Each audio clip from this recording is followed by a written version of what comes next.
Welcome to On Leadership, a midweek podcast from HTBB. We believe leadership is a posture, not a position. And in the same way postures can be improved, leaders can grow. We want to encourage you to keep going and to equip you with practical ways to grow as a leader. Thanks for tuning in to On Leadership. How do I stay motivated? Why do I have days of absolute focus and then days when I just can't seem to get myself off the bed? Hey, this is ABEL and I'm one of the pastors at HTBB and I lead a team in Alpha Asia Pacific. And I'm so excited that you're listening in to our very first On Leadership episode.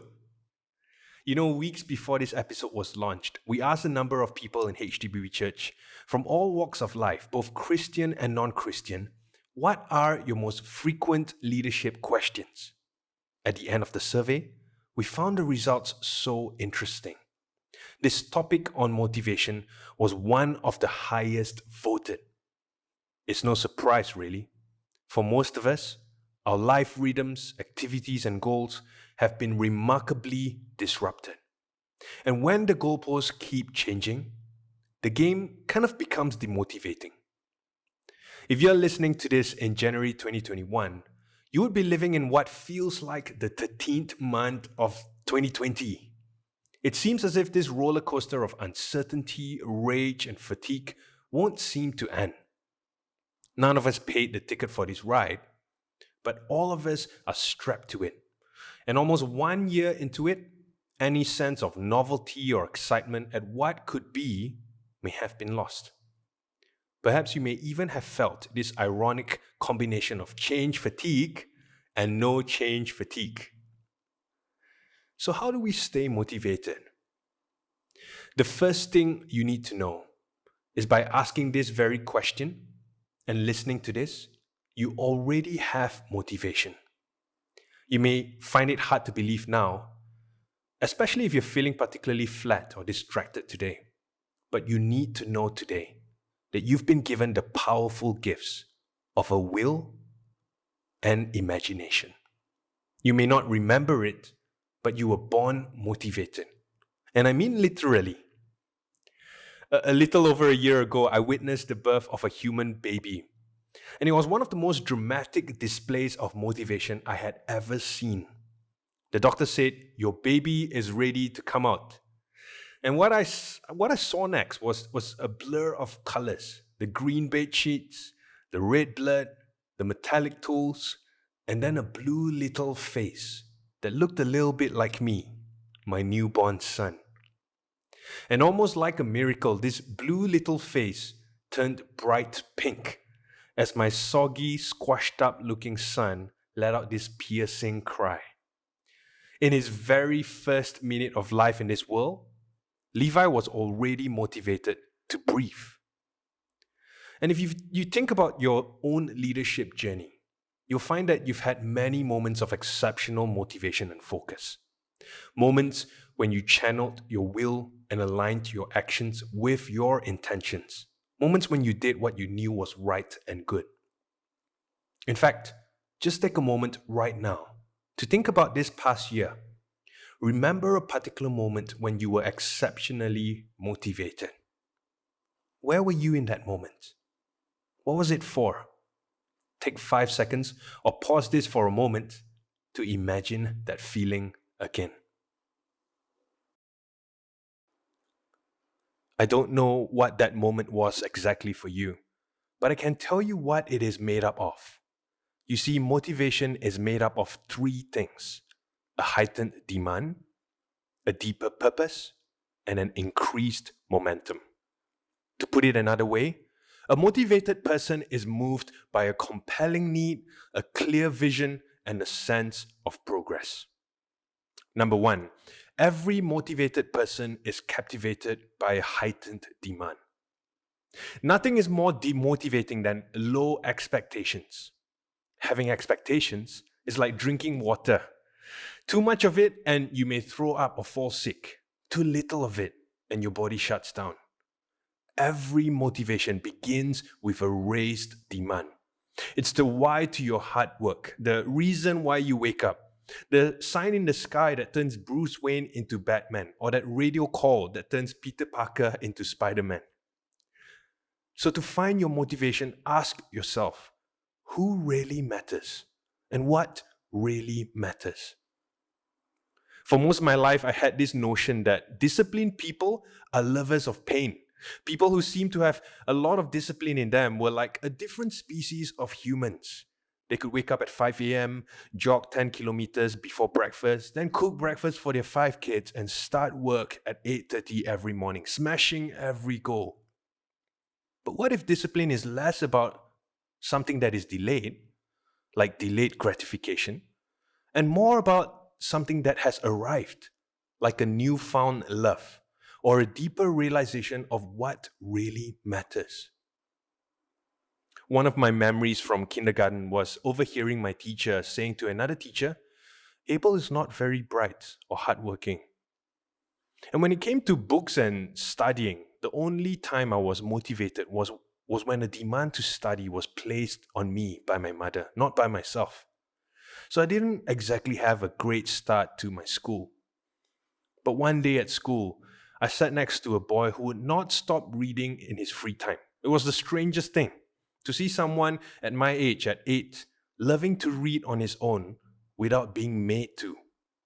He had somehow found a love for his books. And what seemed like rock-hard discipline to me was really love for him.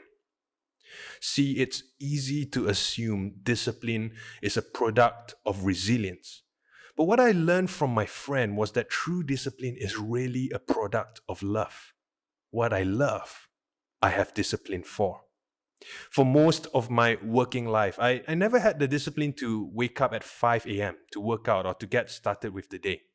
I knew it was a great idea, I just somehow didn't manage to wake up at 5 a.m. for one reason or another.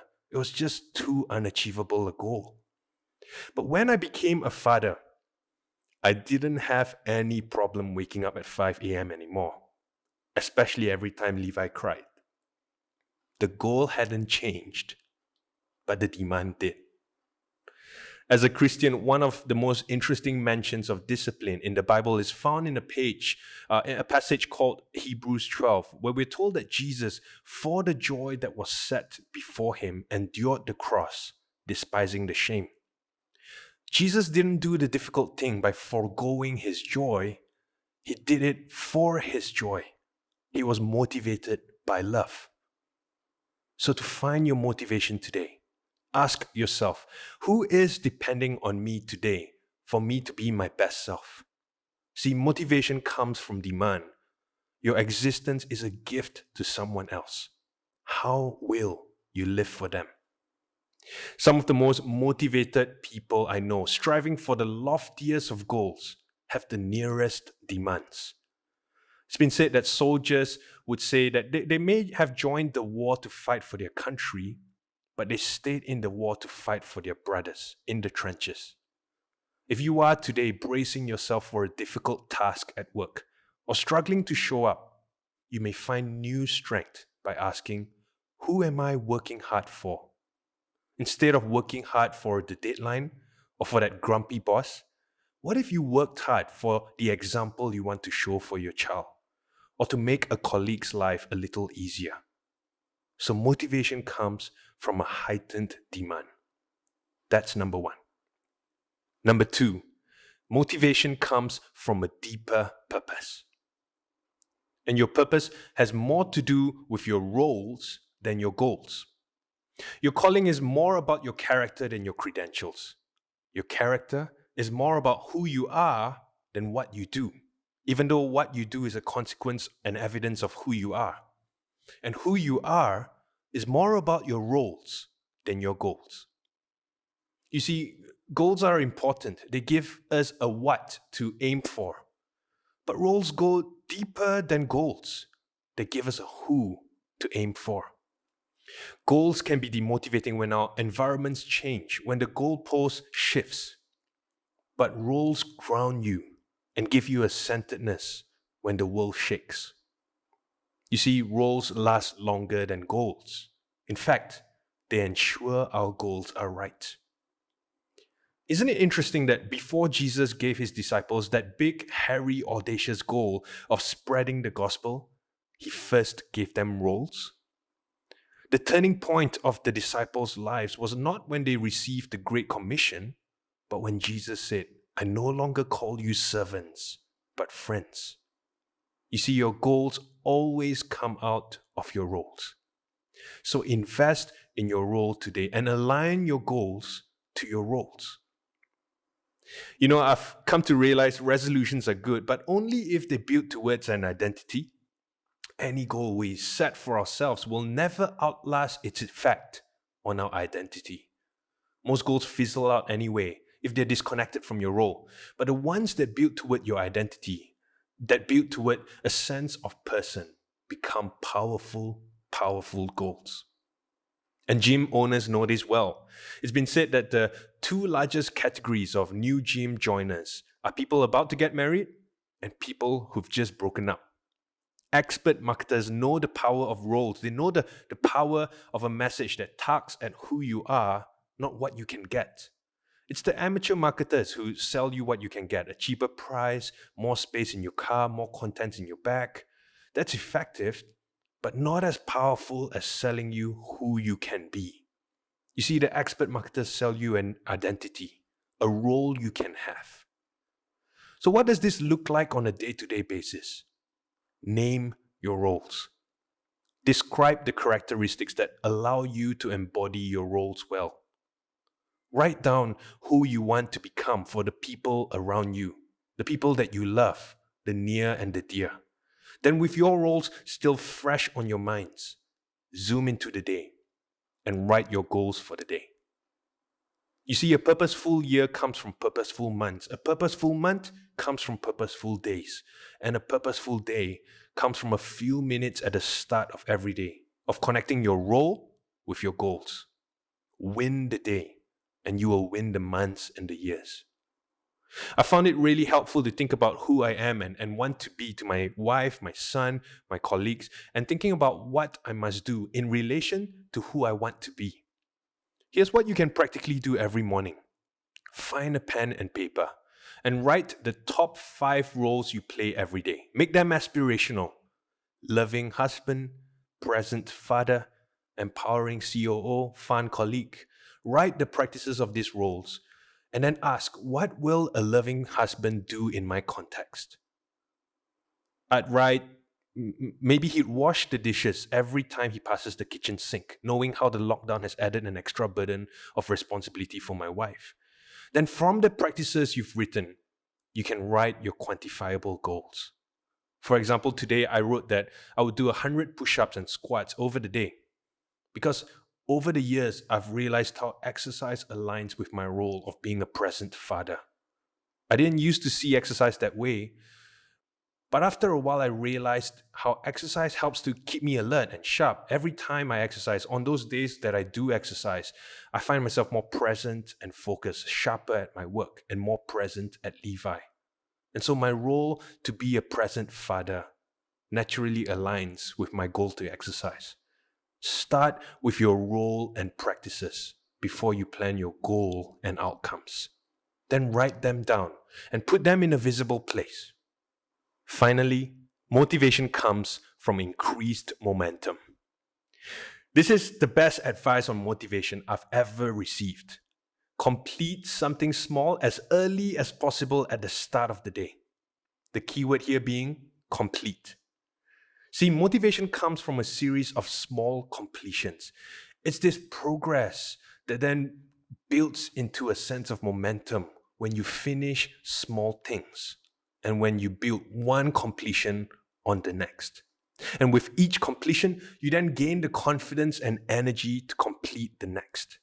So break your goals down to small challenges. Start ridiculously small. Fold your blankets.